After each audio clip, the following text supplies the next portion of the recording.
Hello everyone, and welcome to this step-by-step guide on how to change the language in the Firefox browser on your mobile device. If you're using Firefox and want to switch to a language you're more comfortable with, this video is for you. Let's walk through the process together, step by step. Open the Firefox browser app on your mobile phone. Tap the three vertical dots located at the top right corner of the screen. From the menu, scroll down and select Settings.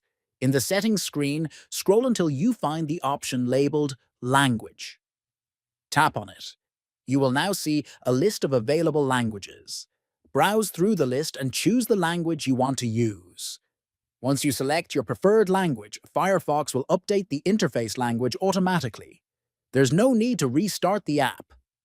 Thanks for watching this tutorial on changing the language in Firefox Mobile. If you found it helpful, consider subscribing for more tech tips. See you in the next video.